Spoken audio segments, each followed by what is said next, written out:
Hai, selamat datang di Aru Biru.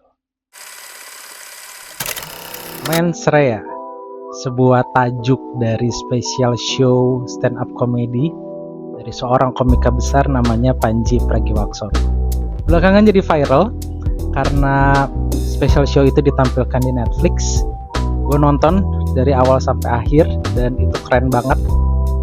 Gue nikmatin setiap materinya dari awal sampai akhir, gue suka banget.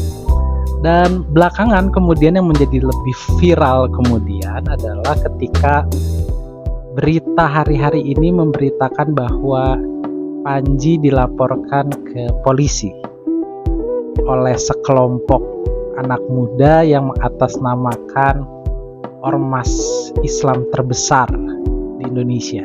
Dua ormas Islam besar, NU dan Muhammadiyah.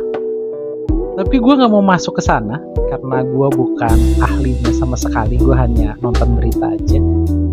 Tapi peristiwa ini kemudian membuat gue berpikir, apakah agama, tentu dengan teologi di dalamnya, menganggap bahwa humor itu jauh daripada teologi dan agama? Atau apakah orang-orang menganggap agama dan teologi itu begitu luhur sehingga harus dilihat serius, tidak boleh ada bercanda dan tertawa di dalamnya, nggak boleh ada humor. Sementara itu humor dan canda dipandang sebagai hal yang ya kelas bawah lah, nggak setara dengan teologi dan agama.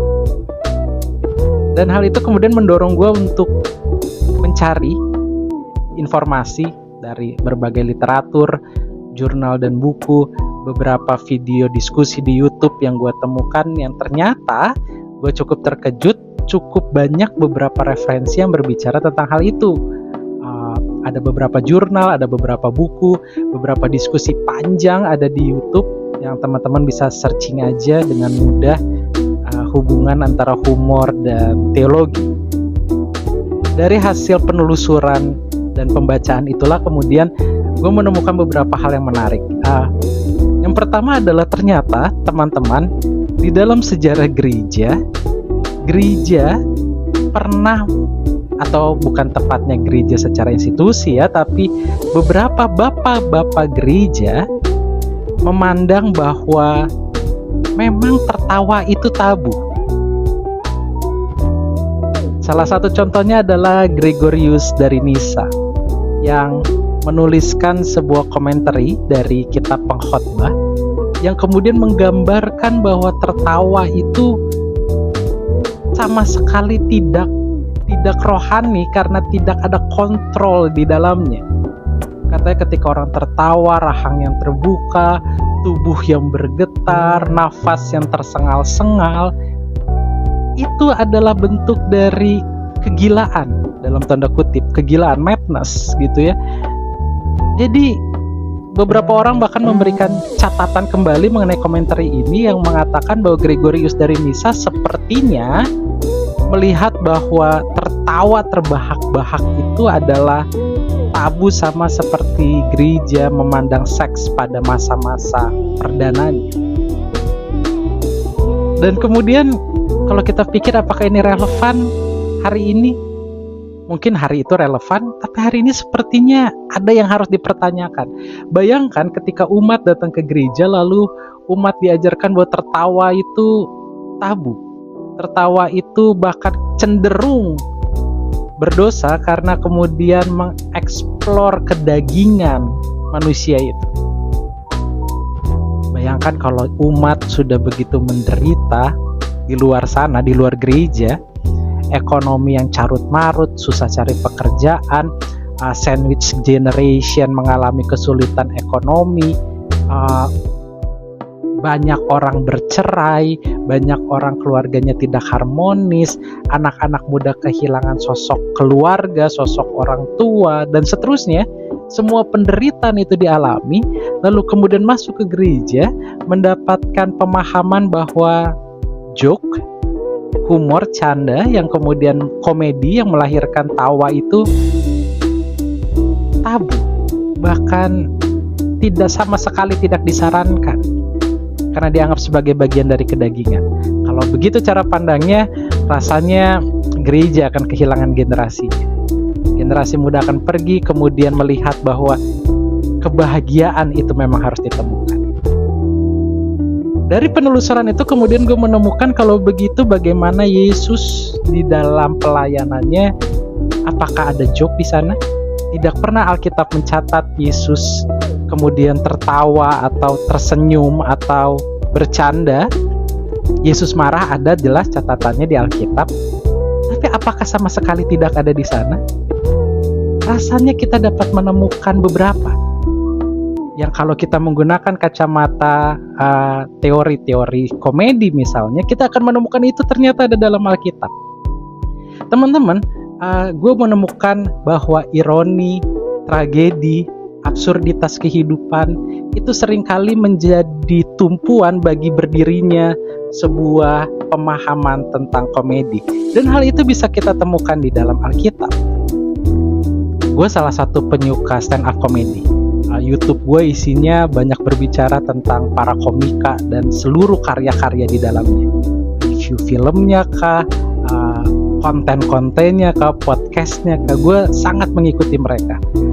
Gue ingat bahkan itu gue mulai dari gue SMP ketika komik Kambing Jantan Raditya Dika itu pertama kali muncul. Gue ingat gue pulang sekolah, gue pergi ke Gramedia hanya untuk baca komiknya. Gue baca harus gratis karena gue gak punya uang buat beli, tapi gue sangat amat menikmati. Dan gue menemukan teman-teman, gue menemukan bahwa ada satu teori komedi namanya Rule of Three, yang isinya adalah setup punchline. Jadi rangkaian kalimat setup yang lurus, setup lurus, punchline-nya harus patah, karena di sanalah kejutan komedinya. Dan kalau kita temukan itu di dalam Alkitab, apakah terkejut? Gue menemukannya. Misalnya saja, meskipun tidak plak-ketiplak mirip ya. Misalnya di dalam perumpamaan orang Samaria yang baik hati. Teman-teman ingat ya kisah itu. Ketika ada seseorang dirampok di jalan, lalu lewat 3 orang. Pertama adalah lewat seorang imam, hanya melihat orang itu lalu pergi. Yang kedua, Imam Lewi atau seorang orang Lewi lewat lalu melihat orang itu lalu juga pergi.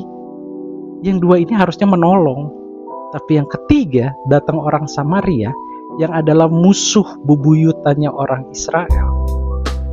Tapi justru orang Samaria ini yang menolong. Itu patah. Dan ternyata kalau kita menggunakan ini dengan kacamata teori komedi, kita akan menemukan bahwa Yesus sepertinya menggunakan komedi. Yesus menggunakan komedi sebagai kacamata untuk melihat ironi, tragedi, dan absurditas kehidupan umat saat itu. Dan itu menarik banget. Berarti Yesus tidak sepenuhnya selamanya memiliki karakter yang hanya serius saja, tapi ternyata ada sisi-sisi terang, dalam tanda kutip ya, sisi-sisi yang lebih fleksibel, yang lebih rileks dari Yesus. Pembacaan gue juga kemudian mengajak gue untuk menemukan salah satu jurnal. Gue harus baca karena gue mencatat. Jurnal ini ditulis oleh 2 orang mahasiswa Indonesia, yaitu Sagala dan Salurante, diterbitkan di jurnal internasional.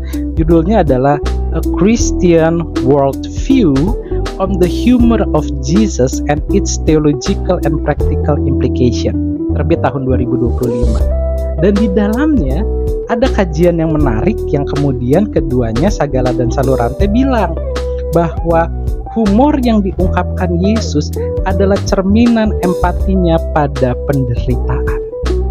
Hal ini mengingatkan kita pada kondisi tadi gereja perdana yang justru memisahkan antara sukacita atau tertawa dalam humor dan canda itu, dan ada satu sisi lagi penderitaan.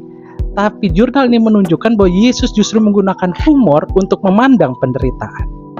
Menurut keduanya, Yesus menggunakan humor, canda dan tawa dan komedi itu untuk membuat umat lebih ringan memandang penderitaan, ironi dan tragedi dan absurditas kehidupan. Sebagai contoh kemudian dengan mengutip buku lain, kedua penulis ini di dalam jurnalnya bilang begini. Misalnya di dalam peristiwa Yesus menyembuhkan anak Yairus, kepala rumah ibadat itu. Yairus bilang sama Yesus, anak saya udah mati. Tapi waktu Yesus sampai di rumah itu, Yesus secara sederhananya dia mau bilang begini, jangan sedih, anak ini gak mati, tapi ia tidur. Jelas-jelas mati, tapi Yesus bilang enggak, dia tidur. Lihat bagaimana Yesus membawa komedi, humor, mungkin kita kemudian sebut sekarang jadi dark jokes gitu, gua nggak tahu. Tapi menurut gua, Yesus menggunakan komedi itu untuk membuat umat untuk melihat tragedi dengan lebih ringan dan lebih light. Karena kehadiran Yesus saat itu jelas menjadi jawaban bagi keluarga Yairus.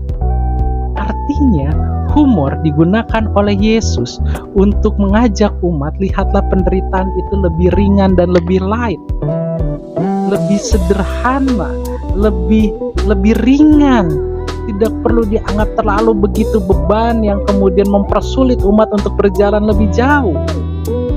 Humor dan komedi punya kemampuan untuk membuat umat menjadi lebih ringan melihat kehidupannya. So teman-teman, gue sampai pada satu kesimpulan yang gue cuman intinya mau bilang begini, bahwa sepertinya tidak ada jarak yang memisahkan antara teologi dan agama bersama dengan humor, komedi, dan lain sebagainya yang menghasilkan tawa itu. Bahkan Yesus, pribadi Allah Tritunggal itu, yang juga adalah Sang Putra Allah itu, bahkan menggunakan komedi dan humor di dalam pelayanan pastoralnya. Maka kemudian komedi dan humor tidak bisa dipandang sebagai sesuatu yang jauh dari sakralitas, tetapi justru komedi dan humor adalah cara terbaik untuk memandang penderitaan, ironi, tragedi, absurditas kehidupan dengan cara yang lebih ringan. Karena semua ironi, tragedi, absurditas, dan penderitaan adalah bagian dari kerapuhan kita sebagai manusia yang mustahil untuk dihilangkan. So, gue mau menutup video ini dengan sebuah kalimat yang terkenal banget waktu gue kecil. Setiap warkop DKI punya film akhirnya pasti menggunakan kalimat ini. Tertawalah sebelum tertawa itu dilarang. Kiranya Sang Cinta merengkuh serta kita.